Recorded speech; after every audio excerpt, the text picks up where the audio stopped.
God. Well, welcome back everyone to another episode of the Health Made Simple show. I am here with our host, Dr. Bart Precourt, who has been a healthcare practitioner for over 20 years, practicing a range of modalities, including chiropractic, acupuncture, kinesiology, functional nutrition and supplementation, as well as lab testing, all out of his clinic, Balanced Health Studio in Seagrove Beach, Florida, as well as virtually all around the world. So he's also the founder of the Health Edge program, which is a cutting edge health program for entrepreneurs and executives wanting to take their health to the next level. He's worked with athletes and celebrities all around the world and jumps on every week with us to share some of your insights. So you've had a big week. You've got some stuff to share with us. Yeah, I had an amazing week, even to the point where I forgot what day today was. So that's to me, I think that means you're having a great week. So had some great, multiple clinical insights, and I'm not going to try to take the whole show up tonight doing it, but there's some really cool things I want to share. The first, we got an email from one of my favorite people in the world, and obviously I'm not going to use names tonight, but she's been with us for a long time, been an incredible health journey, and amazing in so many ways, because she takes so much action, and not the part-time action. And we all have part-time action, meaning we'll start something and then we stop it. And then we don't we go all the way back and then we start it again. So she's really incorporated being healthy as part of a lifestyle. And, because she's the mama, she really gets to kind of influence the family. She participates in the cooking and the shopping and all that stuff. So anyways, her husband jumped on board last year and did the cleanse with us. And she's done the cleanse. She does it every year with us. It's dialed in. It's probably in her calendar. And she's also a great part of the tribe, supports everyone, and great recipes. It's wonderful, wonderful. Anyway, so she sends us this email, Karen, and wanted just really giving us love and gratitude, my team and everything. I literally have an amazing staff, and she wanted to just share with us that how amazing it's been for her husband, how proud she is of him. So he started his health journey last year. There's some really cool parts of this, so hang in there. And he ended up losing I want to say it's 30 or 40 or 50 pounds. And not only did he keep it off, he keeps it off. And then she wanted to just kind of send this message saying they're amped up. They're going to be doing the cleanse again this year. And on top of it all, that his company, the place where he's employed, his business bonused all the people that were taking all these health steps. They bonused them $1,000 for taking health actions. What a cool perk from this company. Yeah. So imagine if that was the mindset. When I had my staff reread that to me, I'm say that again. What just happened there? And think of the mindset. So I don't know I wish I didn't know the employer. I would definitely give them a shout out. I wish I knew that the individuals who were thinking about, hey, let's do this.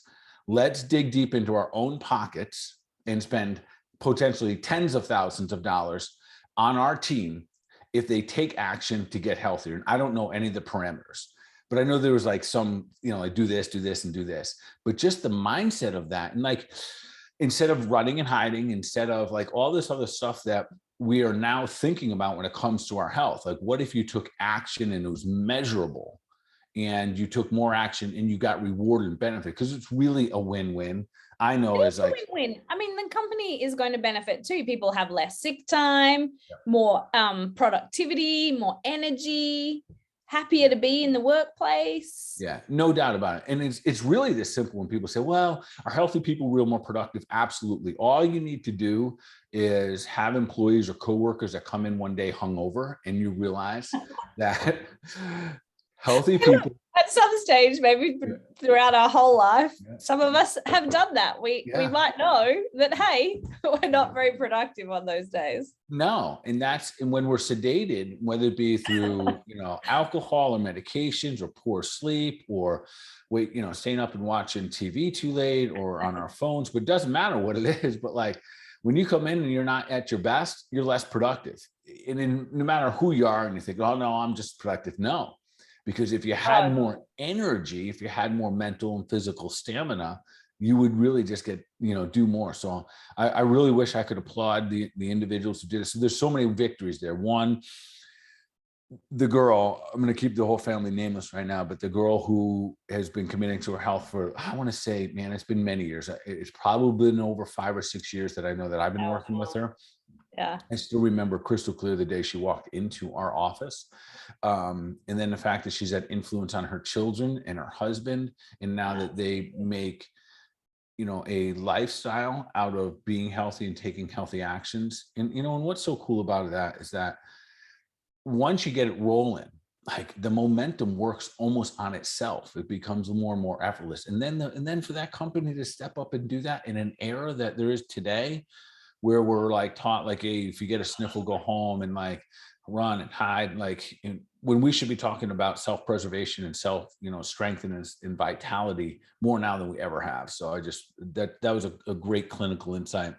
Oh, it's amazing. It could it would change organizations if it just like puts the focus, have some peer pressure in the right direction rather than peer pressure in the wrong direction, right? Just, any of that stuff helps. Yeah. I thought we were being cool because we give all our staff like supplements, to like stay healthy and like these immune protocols and stuff like that. I'm like, I got to raise my bar here. Like it's hey, that's pretty cool too. It's pretty cool too, but yeah.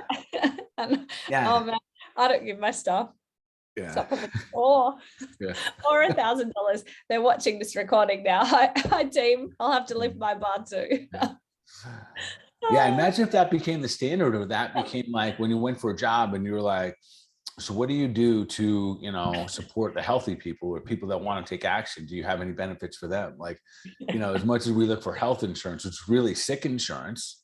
Yeah. Wouldn't, so yeah. So I could go on all night about how cool that is. Anyway, so another really cool clinical insight that I had today was, so about a week or two ago, a young guy walked to my office. And so I typically do a lot of like the chiropractic and musculoskeletal and acupuncture and all that in the office. But inevitably, I blend in a lot of nutrition, obviously, and supplementation and protocols and stuff. And then every now and then someone just comes to me thinking like what we would typically do in a Zoom like this, they show up in my office. They just schedule an appointment. And that's partially our fault. Like it's not, I don't think it's crystal clear. Like if you want to dive in deep to like this, like a, nutritional consult or adrenal issue, like we do that in Zoom, whatever. But anyway, so this young gentleman shows up and he's been in like pain for months and he's just not in a good way, quite frankly. And when I get talking to him, of course, the history is so critical to a doctor's success, in helping a patient. Yeah. I should share another clinical insight. I think I will. It's a personal one. I'm going to do it. I wasn't going to do it. I'm going to do it. So, and it was actually a bummer about it. So, but I'll stick to this case. Okay. We'll come back to that one. We'll come back to one. All right. Okay.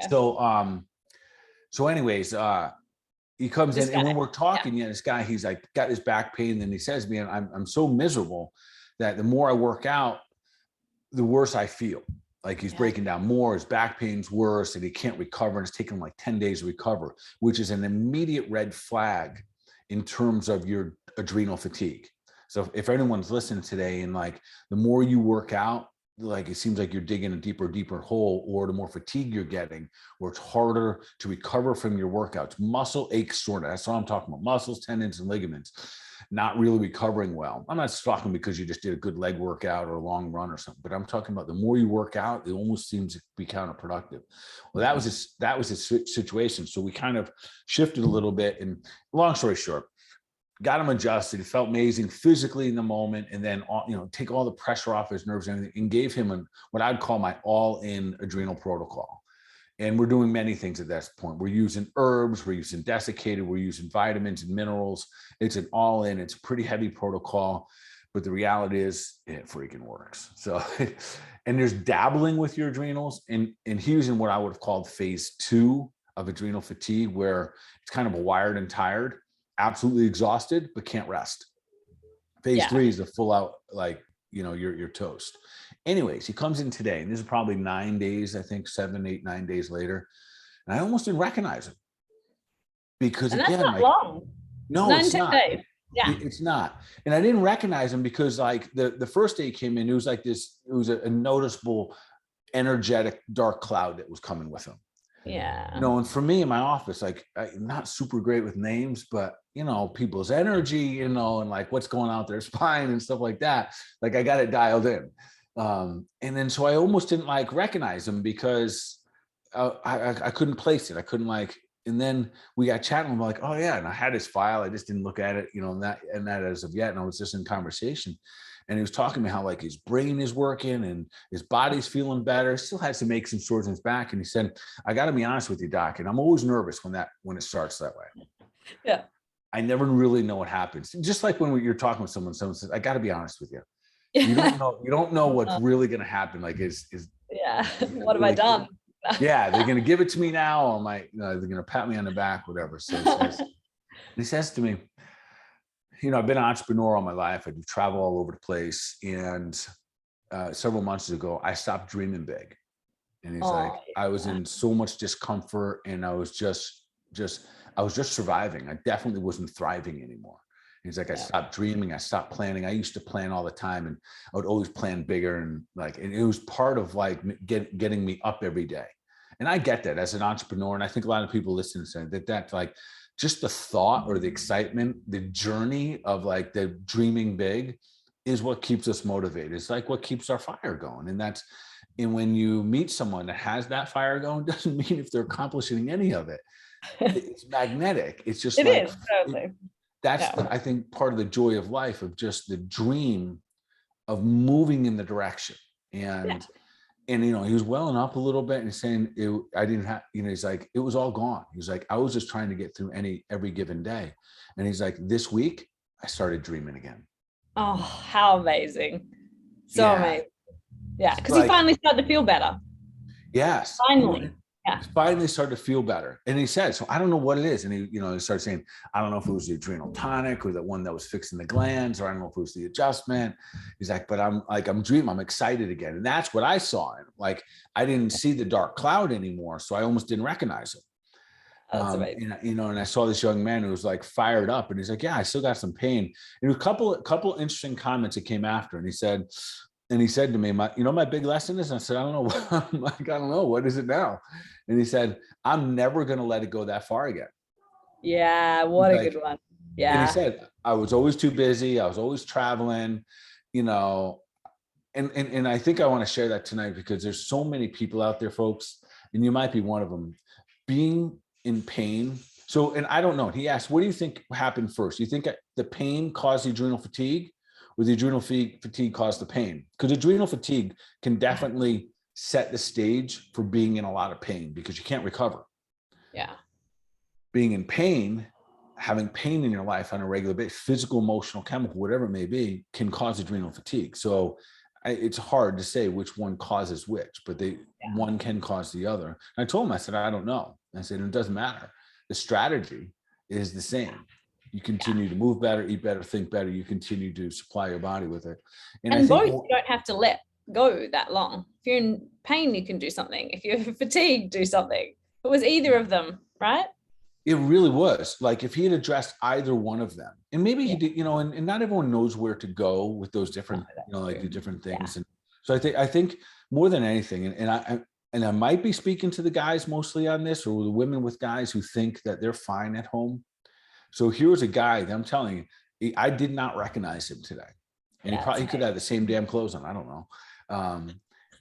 I didn't recognize him because of his energetic state, and surviving or just getting through any given day, is not living. It's not thriving.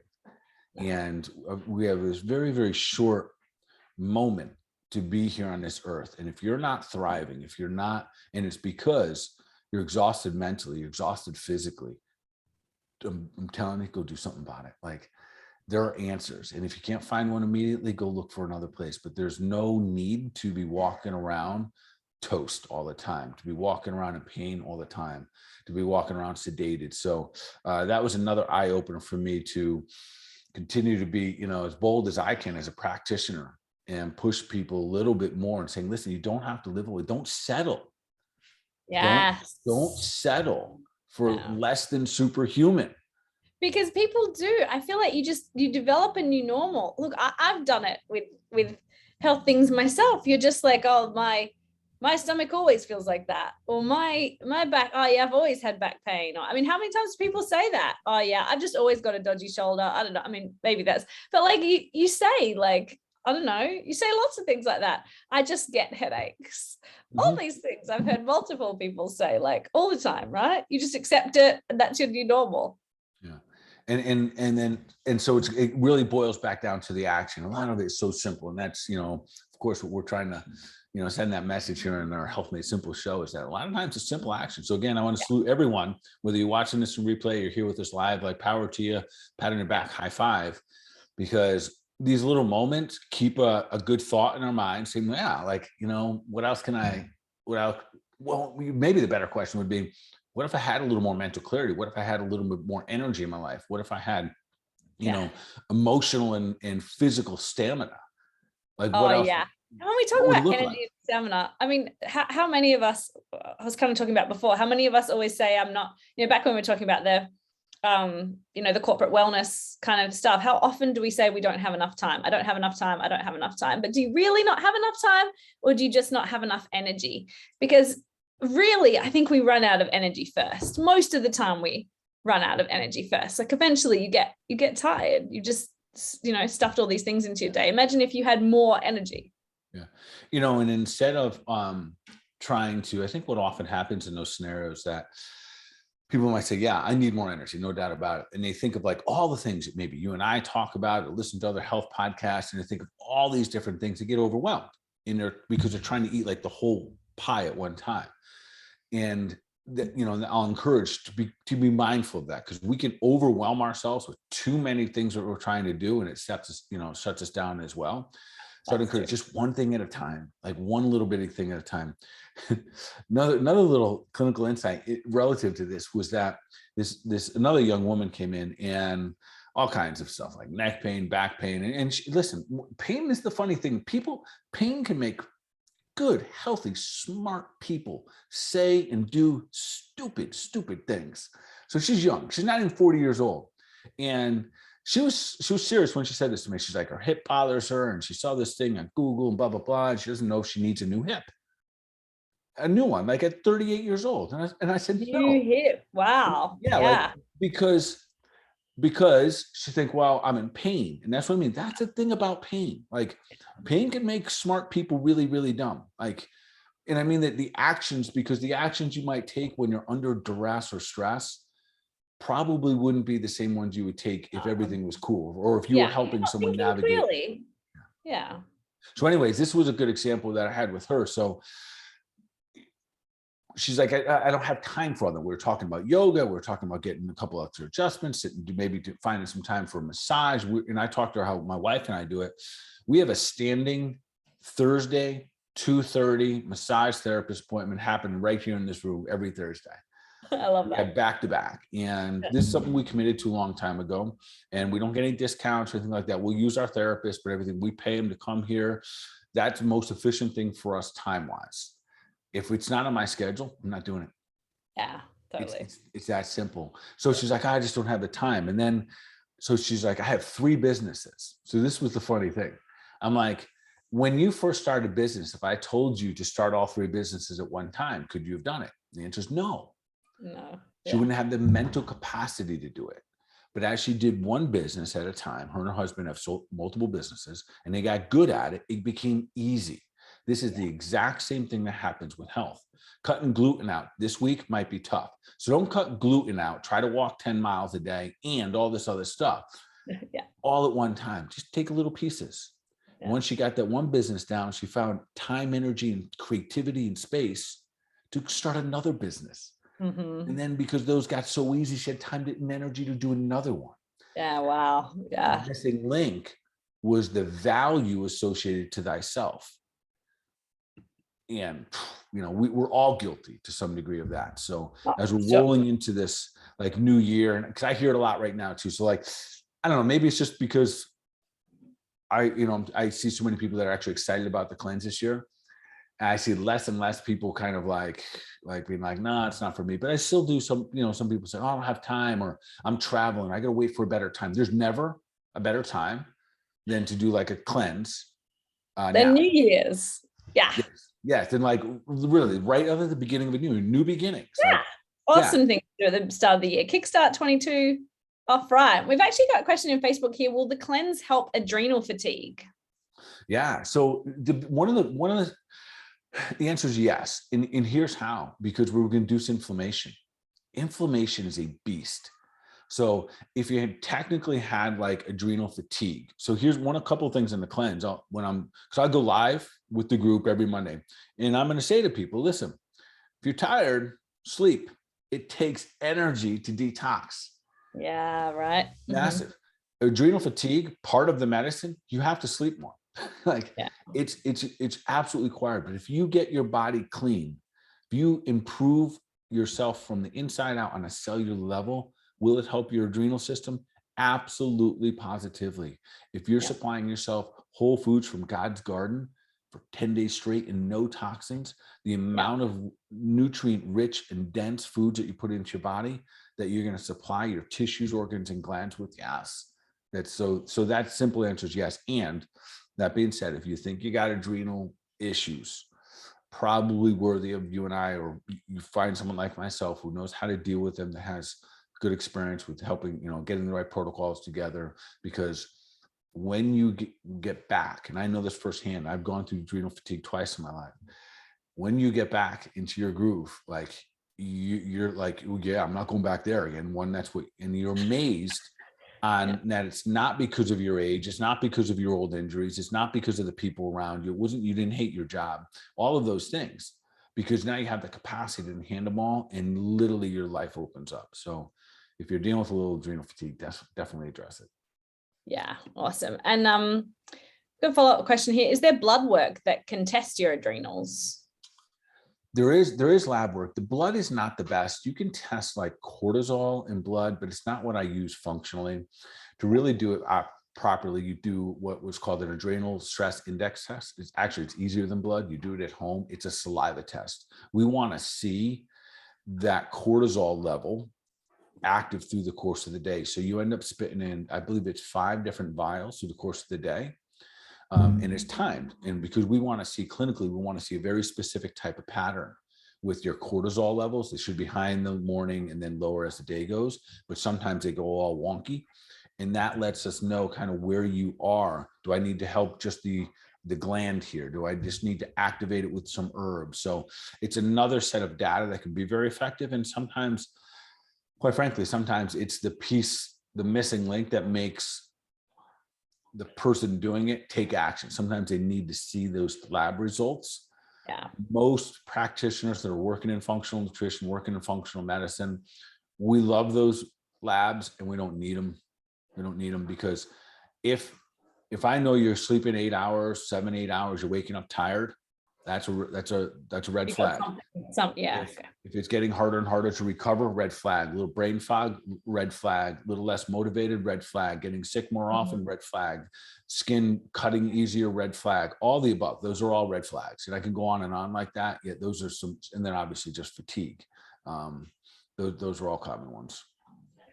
Okay. And so if they want to, some people can just reach out to if they do want to do that type of test, or can just reach out to Balance. Yeah, real simple. They would just call our studio, and if you're local, you can just come by. You would get a little box, and in that there's the vials and real simple instructions, or we can mail it out, easy breezy. And then once we get the results back, typically I recommend we sit down, have a conversation about it, develop a strategy, a protocol if need be for that individual. And then there's other things that we do dietary wise and lifestyle wise. One of the biggest ones, Karen, is that I have to, if people are truly in like phase 2, or even the full out, fatigue, is to let go of the idea that they need to work out during those times. Yeah. Big mistake happens there. Big mistake, because it's another form of stress that your body doesn't have the capacity to handle in those moments. Yeah. It's not a time to necessarily work out. Also, just on the cleanse, if you guys want to join, it'd be great to order your supplements soon, right? We want to make sure you get it before New Year's. So you can just go to drbartcleanse.com. I'll put the link in the chat, but it's super easy. Type in drbartcleanse.com. It'll take you right there, and you can order we're doing a 10-day or a 21-day cleanse. People can choose. Yes. Yeah. And the sooner the better. That way we have everything Like we keep a fair amount in, but it's kind of moving out just as fast as moving in. So again, I'm pretty excited for it. I think it's going to be a great group this time. And again, we'll coach and have some fun through it all. Yeah. So if you're on the fence, just jump. Like that's it. It's after all these years of doing, I would just say, if you're on the fence, just jump in. It's good. You'll get results from it. You'll learn something about your body. No better way to start the year off being clean. Because we still have two obstacles. We got the whole like Christmas holiday, whatever you celebrate there, then New Year's. And usually by then, Karen, people are like, please let me cleanse. Ready for the cleanse. Yeah, for sure. Awesome. All right. We got a different question in the chat here. What is your opinion on ivermectin and the monoclonal antibody treatment for COVID-19? So what I'll give you will be my opinion. I haven't used either one of those personally. I just haven't had the need to it. I did have COVID a year ago. And in that time, those two weren't really options, but 100% I would recommend them now. And I have recommended it for people of different places here in the state of Florida. Fortunately, they're free. They're free, and they are helping so many people. Oh, they should be. Yeah. Oh my gosh. Especially the monoclonal antibodies. So whoever's asking that question, real quickly here, it's action. Do not sit around with a virus and think, oh, this is going to go away on you. The virus, especially for some people, is pretty gnarly. Yeah. And it's in the early treatment is one of the best strategies. So if you think you got it, you're positive, anyone around you say, listen, here in Florida, if I feel like I have COVID today, I don't even have to test positive. I can go get monoclonal antibodies. There are many resources online for ivermectin.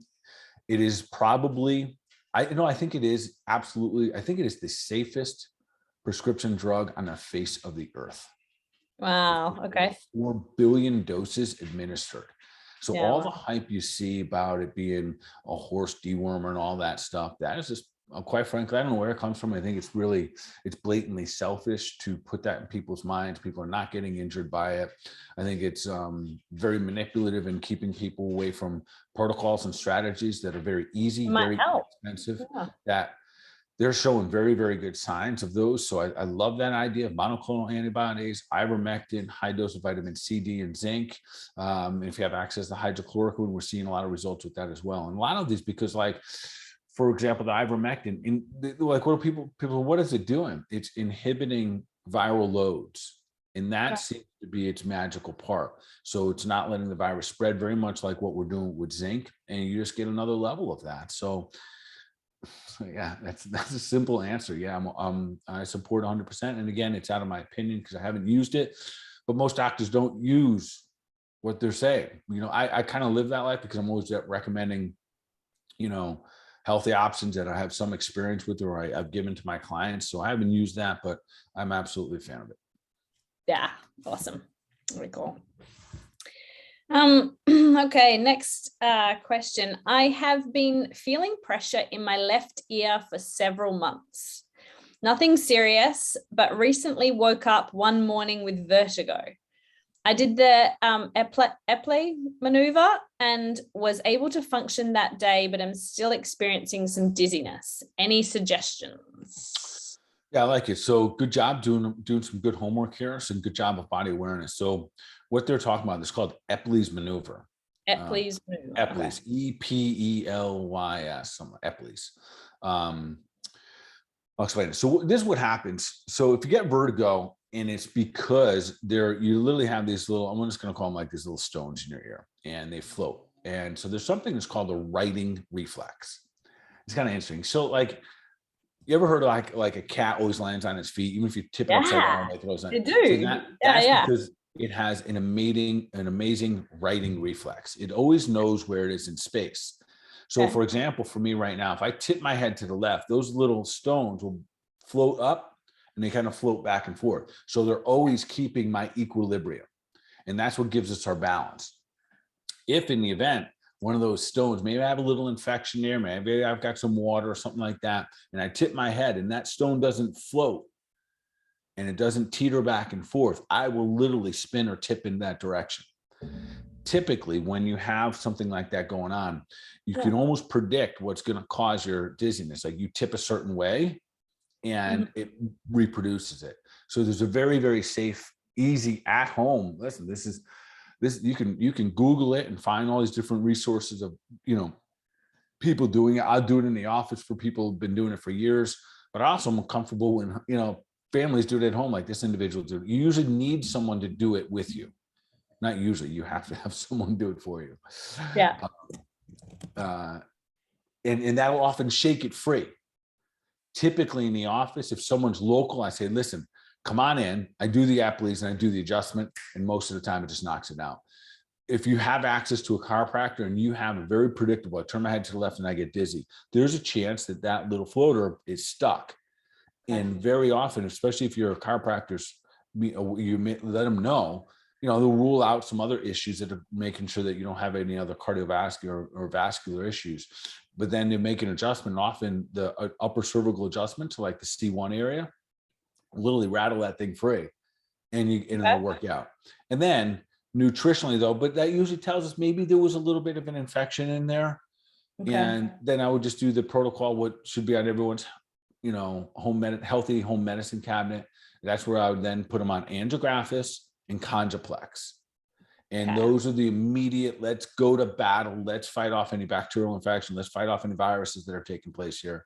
Heavy dose those until that pressure that this individual was feeling in their ear, that's because it's getting a little clogged up in there. Get an adjustment, do the Ep.83 maneuver. And sometimes you need to do the Ep.83 maneuver a couple days in a row, free it up. But ultimately you want to get to the root cause of it. And the root cause is due to, most likely, there's a little bit of infection taking place there. And remember, every time we hear infection does not mean we have to run toward antibiotics. That's not the strategy. Mm-hmm. And I use those herbs, Angiographism, which is a combination of echinacea, holy basil, and Angiographism herb, and with the other product called Congaplex. And this is a time, folks, everyone look around their cabinets tonight and make sure you have those two there. This is because that's any kind of, like, even if you're getting a bit of a cold or something. Anything. And remember, prior to COVID, there was a lot of things that were going on in the wintertime. We got these lower vitamin D levels. People get head colds, we get sick. The little kids are going to get symptoms. Really? And this is what we use. And for kids, there's a chewable Congaplex. Yes, there is. Congaplex and Angiographism. Yeah. Is that with a D? A-N-D? No. Andro, A-N-D-R-O, Graphis. Andro, just trying to find the link for you guys. Awesome. Cool. Yeah, good things to have in your medicine cabinet for always. Yeah. Really. Mm-hmm. Yeah. Awesome. Yeah, we've got another comment here. Yes, I also have been having dizziness on the left side. Okay, next question. How do emotions and stress play into weight gain? Is that adrenal related as well? Another great question. Yeah, it definitely can be, adrenal related. So here's how it works. When did they say emotions and stress? How do emotions and stress play into weight gain? Yeah, is that adrenal related as well? Yeah, very much so. So the adrenal glands, one of their primary things is to supply us with cortisol. And cortisol is our stress hormone. Now, sometimes when we exercise, the body releases a little cortisol, perfect. And so cortisol, interesting enough, can be anti-inflammatory. It can be, it helps with pain. Like cortisol by itself, that's this, like when you hear someone going on cortisone or corticosteroids, that is to mimic what your body already makes, which is cortisol. Because cortisol is anti-inflammatory and is also, for pain relief.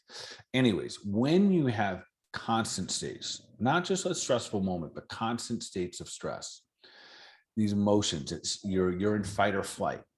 Maybe you're going through something tough like a divorce. Maybe there's hard times. Maybe, maybe a family member's ill or something like that. And there's so many things in life that can cause us emotional duress. Oh, yeah. So when you're going through that, your body's constantly releasing cortisol. And the challenge there's a couple things. Well, cortisol inevitably by itself prolonged use will cause weight gain. It's usually right around the midsection where we all don't want it. Yeah. And there's a couple of things that happen. One, it releases, what it does is not the chemical, the hormone by itself doesn't cause it, but what it causes. So when cortisol is released by the adrenal glands, and hopefully it's just in a spurt, like boom, you need it, you don't need it, like boom, fight or flight, and it gets shut off. When it's left on, your body, it signals the liver to release sugar as a source of fuel to handle your stress situation. This sugar, even if you're not eating any sugar, is then being dumped into the body and into the bloodstream. And the body goes, no, we can't have all that sugar in the bloodstream. What are we going to do with this? We need to get it out and into the cell. It releases insulin. So here's where stress, adrenals really end up with the weight gain, because you end up having an increased production of insulin. Insulin is designed to take the sugar out of the bloodstream and put it into the cell. And where's it going to store it? In a fat cell. So that's where that prolonged stress ends up with weight gain. And unfortunately, a lot of it's around the belly. And not the easiest to come off, Karen, because this wasn't a caloric issue. This was an internal issue. This was the body kind of doing it to itself. So if you're noticing that, like, pump the brakes a little bit, and that's where you like, yeah, you want to make sure if you have an adrenal issue, if you're getting fatigued, whatever it may be, address that properly. So the answer is yes. Emotions and stress can do it, but it's not about being stressful one time. You don't have like a big blow up with your spouse and then gain 5 pounds. That's not the way that works. Thank God, hey? Yeah, right. Yeah. Imagine if that was the thing. Because remember, even exercise produces cortisol. Yeah. So it's not the one moment, not that one situation, but it's the prolong under duress. And that's where, like with the young gentleman, like it's hard. I couldn't tell him, like, your pain could have caused this adrenal issue. Yeah. And every body is literally physically different. We all have a different propensity or a different volume of fat cells, and they all have a different capacity of size. And some bodies, literally, their fat cells are not going to enhance. And they're going to be thin all their life. They're going to be smoking cigarettes and eating McDonald's. And they'll be soft and weak and frail and wimpy, but they might not gain any weight.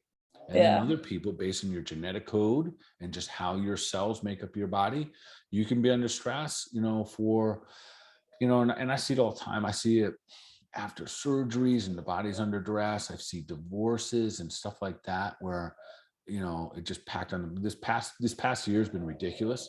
The amount of people that healthy people that just, that have good lifestyles, that gain weight as a result of just being under a constant state of stress. Like it's real, because like a lot of moms for the past 2 years, they don't even know if their kids are going to school. They're trying to manage their lives. So they're in school, they're out of school. They're in school, they're out of school. How do I explain to my kid where you're not supposed to touch another kid and put a mask on your face? So hard. Stay away from people. Yeah. So, there you go. Yeah. Awesome. Cool. All right. Next question. What causes autoimmune conditions?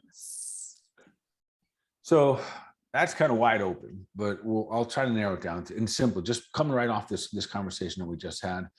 All autoimmune conditions, and I'll back this up in just a moment, all autoimmune conditions are caused by some version of stress.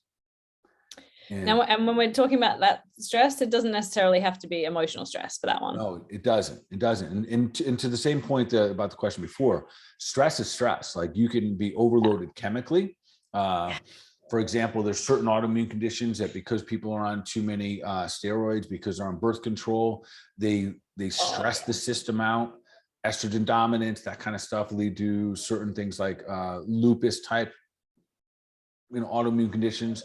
And then with something like Hashimoto's, you can go under long periods of stress. That's an adrenal thyroid condition. Long enough period of time, absolutely, that stress will create a breakdown. And so what happens is there's almost always some point, some definitive initial sensitizing moment that triggers the body, and it basically breaks down. And what happens in that breakdown, Karen, is that we turn on a genetic code. And what I mean by that, so we all have the genetics somewhere buried within our DNA, in our mitochondria, that has a code for cancer. It has a code for diabetes. It has a code, all this stuff. It's just whether or not our lifestyle ever exposes that genetic code.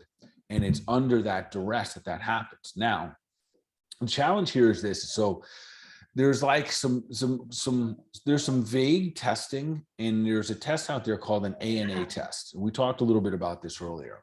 We did. I've had one of these. Yeah. Yeah. And basically what an ANA test is, a test that says, do you have an autoimmune condition going on? It's an inflammatory marker. Like, do you have this condition? But it's non-definitive. Yeah. So it says you have some type of autoimmune condition taking place. I don't put a lot of weight on those. And this is where I think it's so important that, if you think you have something going on, autoimmune conditions are usually tricky. Here's the other thing about them. Usually it takes many years to figure them out. And it's not because you don't have smart doctors. The men and women are doing their best that they can with what they got, but they develop over time. And as the symptoms become more and more prevalent, we can then define and label it. I'll give you an example. I mentioned lupus just a moment ago. I had someone had some questions about lupus. Lupus has a series of symptoms that go with it, but not a test. There's no test for it, even though it'll be diagnosed a lot. So it's like there are some like Hashimoto's that you can test the thyroid antibodies. Yeah. Right. And then we look at all the other markers. Even if we didn't have those antibodies, we can make some pretty healthy guesses there. But there's some, for example, like in lupus, there's no one definitive test, even though lupus is a common diagnosis. But we're looking predominantly at symptoms. And the most classic is what they call a butterfly rash. It's the red, it literally looks like a butterfly on your face, on your, on your cheekbones. Yeah. And then there's others that go with lupus. So there's pain in the joints, there's inflammation, fatigue, weight loss, weight gain, all of those go with it, but those also mimic others. So there's a lot of autoimmune conditions are mimickers of other things. So what do we do about them? As much as what causes them, I tell you what causes them is stress. There's really kind of a route to get rid of them. One, we do the best that we can to identify as the cause. So for example, another one, Karen, and one of the reasons I don't hang my hat on the ANA test is because leaky gut will cause, like for some people, super high ANAs. And as a result of that, like a lot of us have leaky gut, right? Oh, absolutely. Heck, I'm going to say I'm 50% of the people, no doubt, walking around, don't even know what leaky gut is, have leaky gut.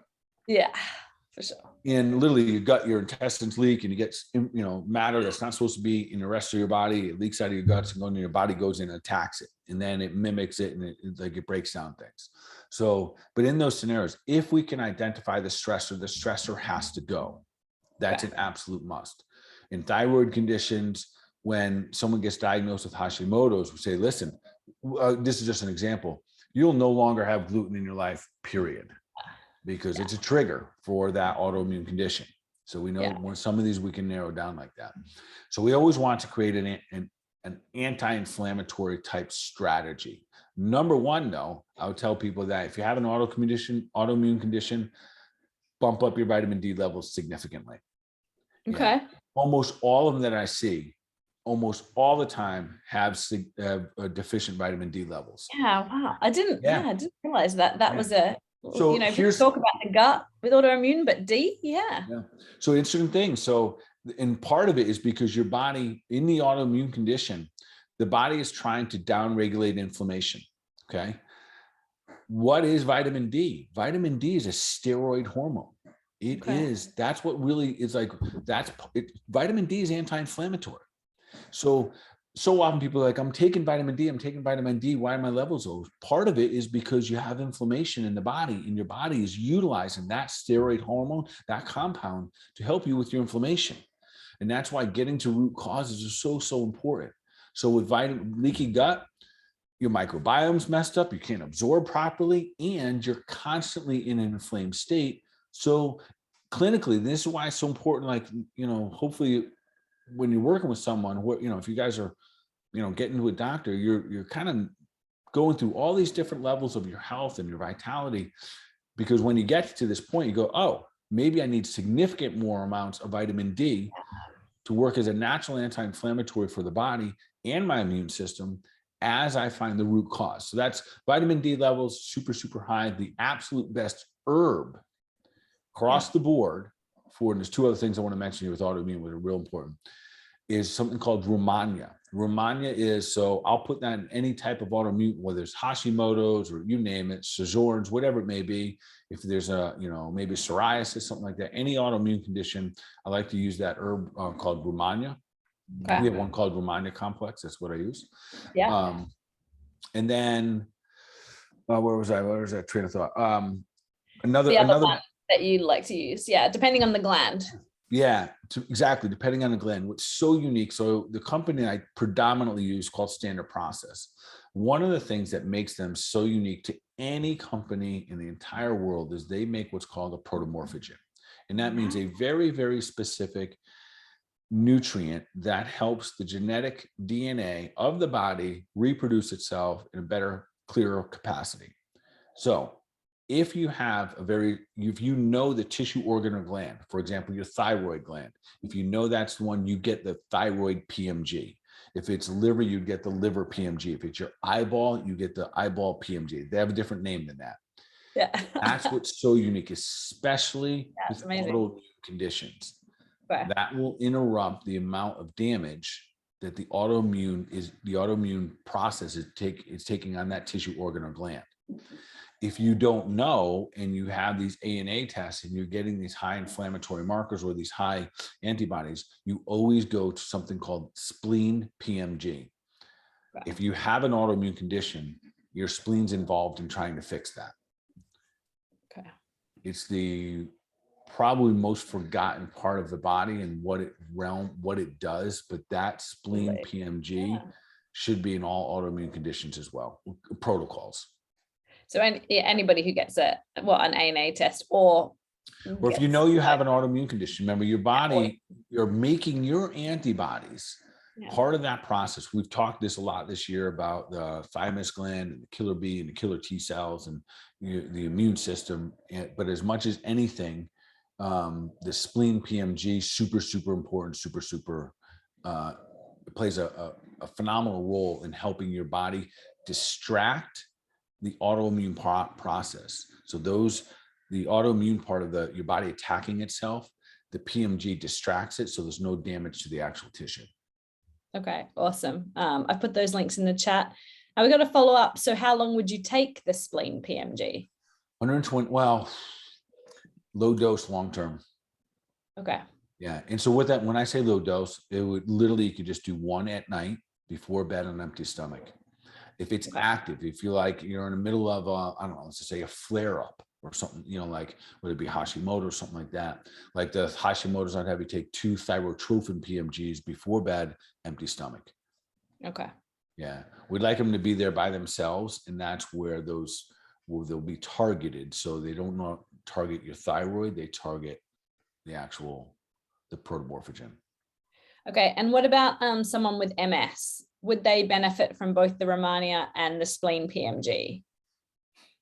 With MS. And if so, what kind of benefits could they notice with taking those supplements? So that would be a little bit different. I'd have a little bit of different strategy for that one. There is a protomorphogen I'd use for that. And we would do it for the one, and anything that has to do with, remember I said, organ, tissue, glands. So if that's in the tissue category, so would we want the muscle protomorphogen in that scenario? To answer that correctly, I'd probably want to dive a little bit deeper. That's because there's some other things that would go with that. And I don't want to just be like, hey, just try this. But yes, there's a protomorphogen I'd use for that. So it could be anything. If there's skin, there's a skin protomorphogen. And we've talked about that here. I think when I've talked about like psoriasis or even eczema in the past, that protomorphogen becomes a big player in helping that tissue that's been beat up for, literally years at that point to help it recover. And what about, can you take both the spleen PMG and the Rehmannia together? What if you're a type 1 diabetic? Perfectly fine if you're type 1 diabetic, no interference there. So, and yes, you absolutely can. I tell you, we'll probably end up doing a show on this. It'll be like just a total weird out show where I talk about how to use the protomorphogens on a daily. Because all of our glands, the aging process is the tissues, organs, and our glands are getting beat up from the inside out. Yeah. That's the real aging process. That eventually is what takes us over, and eventually, how we become deceased. But if we can keep those tissues, organs, and glands being robust and non-interference, we're not talking about like trying some weird, crazy stuff, but simple ways to help that tissue, organ, or gland defend itself and protect itself. Phenomenal. Yeah. Awesome. Okay, cool. Next question. My husband has a lot of anxiety. Could it all be in his head? Okay. Interesting question. The answer is not all in his head. Some of it in his head, yes.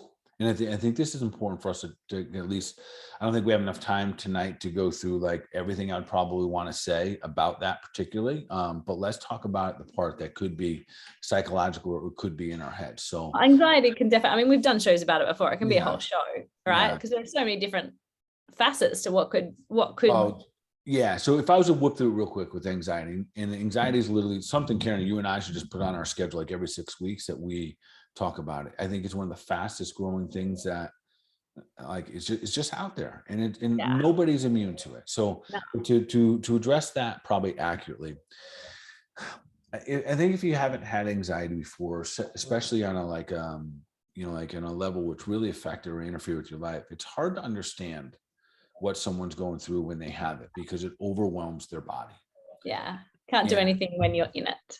Yeah, it's very, very difficult. And that's why we have to have strategies in advance. So certainly, and we got to know our triggers. That's a huge part of it. So this whole self-awareness and, and really knowing our bodies is a critical part of really managing anxiety, because there's no long-term drug that we should be using because it just sedates us. Everything that you're still having issues with is still there. So that being said, like caffeine and diet, we've talked several times, like in your situation, you will share with me when you get the cleanest, there's no anxiety. Totally. And doing like an elimination diet, like really like clean, or the cleanse, just, I mean, you don't think it's going to make such a difference until you do it. And then you're like, oh yeah, we talk about it until you experience it. Sometimes you don't fully believe it. It's like you believe it, but you don't believe it. So if I was going to say the simple part is, and I'm not trying to belittle this at all for anyone that deals with anxiety, but anxiety essentially stems from fear of the future, fear of the unknown. And that's where a lot of our stress comes. Like we get stressed about what other people are going to think. We just make shit up. We literally make up in our mind all this stuff. Oh, we make up so much. Even when you're making it up, you just keep making it up. Yes.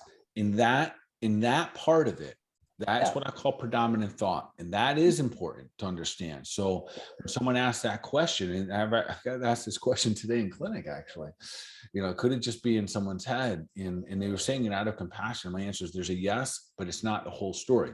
We still need to address what's taking place with the body. A well-rested body has less anxiety, period. A body with good nutrition in it does better off.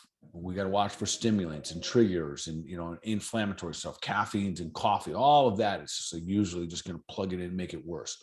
But the idea here about predominant thought is real important. So if we can shift or change that thought process of fear of the unknown, what's my boss going to say? What stress am I going to have next? What are they thinking of me? Whatever it may be, fear of like this whole COVID thing, just whatever, all this, like, and they're all real things.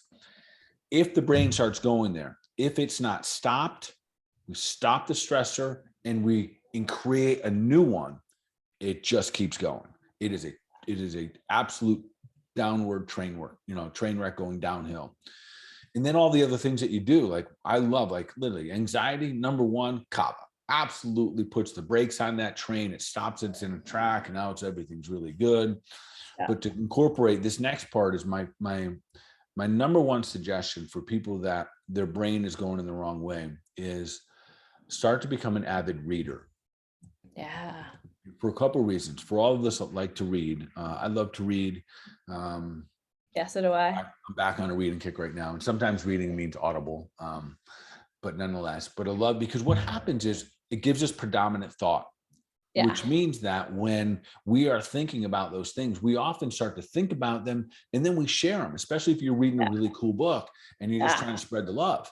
Yeah. So having something to read, something to change your mind is critical. I think reading can be one of the most effective. Slows you down, makes you become present. You got to put your damn phone down, like all these other things. And these strategies are real. Like putting a phone down. So I'm not going to mention the name, but they might even be listening tonight. So one of the people that I had in today, we talked about, they have some heart conditions. Every now and then they get out of rhythm, and then it can trigger an anxiety state. Yeah. And I asked him, said, well, what do you do like in between here so the anxiety doesn't make the heart worse? Because the heart is dealable because it's usually on some level of nutrient level. And they had their strategy. They have an app on their phone for crossword puzzles. Oh, okay, great. And it immediately like it shuts off the anxiety because they're not thinking the fear of the future. What's going to happen with my heart? Am I going to end up in ER again? It's predominant thought. So I'll tell you what, a book that I would recommend for everyone, and most, I'm going to say at least 50% of our listeners have probably read this before. One of my favorite books, influential books. I lean on this book. I've read it probably 10 times. Okay. Yeah. It's an easy read. It's great to be reading with somebody else because it's just so, I love reading books when other people reading the books too, because you get to like, maybe that's the whole point of a book club. I've never been in a book club. That just came to me. Like, that's probably why they have book clubs. Yeah. Yeah, you think? Yeah. Interesting. Yeah. Interesting. All right. So anyways. All right.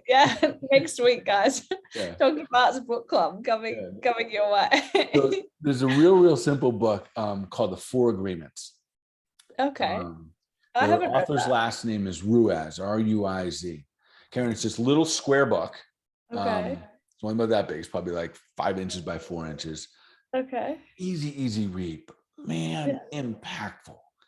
And I would, for someone that deals with angst and anxiety, be a phenomenal book for me because it's such an easy read. And it's 4 different agreements and I don't want to blow it for anyone. So just literally read it. I promise you will not be, listen, I'll even say this. If you read it and you're like, oh, that book sucked, I will refund your money. Not that you're buying it from me, but I'll refund your money for buying it. I'll ship you the cost of your book. Yes, I will ship you the cost of your book. In supplements, no. In supplements. Maybe expired. Totally. I'm gonna get it. I will add who wants to come and get it with me. I'm gonna read it. I haven't read it, so yeah. Oh, really? Wow. Okay. My I'm wife and I read it many years ago. The Four Agreements, absolutely phenomenal. So I would love to see. I've started something. We've got Facebook chat as multiple people. Yeah, I would love. They want a book club now. They want a book club. Great. Oh man, I got so many good books. I would love to see if anyone like do a hand if you guys are here on Zoom or anything like that. Have any of you guys read that book? Or even I guess they can do it on anyway, if you're on Facebook, just say yes if you guys have read this. They'll understand what I'm talking about, because if you've read it, you've also referred it to at least a dozen people. Yeah. Because it again, and we do that with books, and that's the predominant thought. So the whole conversation here isn't about that book, but that's a book that I would suggest for anyone that's dealing with anxiety. It has nothing to do with anxiety, but it's predominant thought and it's introspective. So if you know someone just say the name again. A couple of people. It's called The Four Agreements. Yeah, there you go. The Four Agreements. Yes, we've got a few people that have read it. My son bought it for me. I heard about it on YouTube. Hearing about it on YouTube, now you got to go read it. Yeah, definitely got to read it. Hearing about it is not the thing. Yeah. So great book. Cool. My point being here, for people that are dealing with anxiety, and there's many levels to deal with it. Nutritionally, biochemically is number one. Like that is gut health, all of those things, they're a must. If you're doing those things, predominant thought is incredibly important as well. Yeah. Predominant thought is the thought that you got going on in your brain. And if you have something else you can lean on that's sufficiently good for your thoughts, and that's why I use something like The Four Agreements, and it has nothing to do with like how to fix anxiety. No way would I give that book to someone with anxiety. Like that's not what I want you to do. Yeah. So it just predominant thought just moves and shifts in a different direction. We get the perspective becomes to one, it becomes present, first person, present tense, and positive. And that immediately stifles anxiety. And I'll say that again, first person, present tense, and positive. And that's what reading makes us do. And if you know someone that is, that deals with anxiety, maybe they've even gone as far as panic attacks, great suggestion or conversation, or maybe you show them this video, that is a strategy and a tool. And just like someone else showed me earlier today, they bust out when they feel the energy of the anxiety coming on, they bust out their app that has a crossword puzzle. First person, present tense. Right. That's great. They found what works for them. They've got a toolbox to be able to grab. That's the mind part of it. How you move, how you eat, and how you think. incredibly important. The thinking part often gets left out, and we think we just have to change our thought. You need to get a new predominant thought, but something needs to bring you there. So yeah, you can't just think your way out of it. You can't, because there's no rational. Well, for me, I don't then be like, oh, cool, I'm feeling really anxious. What would be a great thing to like? It's very hard to be like, oh, let's change. Let's think positive right now. Like that's when you're in it. That's not a possible thought process, really. Yeah, You just need something to pull you out. And with that too, the more these practices become habit, the deeper their effect is.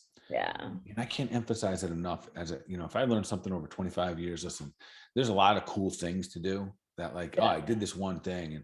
But man, when you own it, when you start stacking those health habits, especially when it comes to, something like this, if you practice it, the deeper it becomes habitual for you, the more powerful it becomes. So, that's no different than, I don't care if you're doing infrared sauna, one session, awesome. Do 30, 40 sessions in a row, you'll train your body to detox faster. Yeah, amazing. So many things work that way. So, and again, we're a little caught up in the, quick, make it all happen in one moment here, but nonetheless. So that's my answer there for people who have to, are working with someone, or they have someone in their life that they love that deals with some anxiety. Have a good conversation when they're not in the anxious state. Don't suggest even this book when they're in it. Yeah. So this is like something preparing, knowing that this is part of your characteristic. You might have some angst. Get back to reading. Yeah. So I know when I read, man, like I'm like, I love it too. Yeah. Nothing's going to interfere with my train of thought. Like totally. And the whole book suddenly finished. Yeah. Totally. Yeah. Awesome. Well, look, let's move into our last question here. What's going to be our one action that listeners take away from our show today to move them towards their goal of becoming superhuman? I would say don't settle. Don't settle. Raise your bar. You're worth every bit of energy, every bit of effort, your money, all of those kind of stuff. Don't settle for walking around like a zombie. No way, just don't do it. And I can speak firsthand there. There was many years that I'd fought through, like just trying to survive. And, I can say confidently now that I've been on the other side, and I know somewhere along the way, I'll hit another storm. Next week, Karen, you can ask me about my knee. All right. We'll get a knee update. I dodged it earlier. I was going to tell you about that, but, all right. We'll do that next week. But don't settle. Raise the bar. Choose to, become the best version of yourself. Choose to do everything you possibly can to move towards superhuman. Love it. Awesome. Well, thanks so much, everybody, again, for tuning in. As we said, don't forget to register for the cleanse, drbartcleanse.com, because we do want to make sure that you get your supplements in time. Lots of people leave it to the last minute. We'd love you to get in this week so that we can ship it out to you. Otherwise, we're going to see you back same time next week for another episode of the Health Made Simple show. Yeah, absolutely. And appreciate all you guys here that are watching here tonight or listening on recorded sessions. So keep doing the thing, keep raising the bar, keep taking deliberate action for your mind, your body, your overall wellness. You'll be awesome.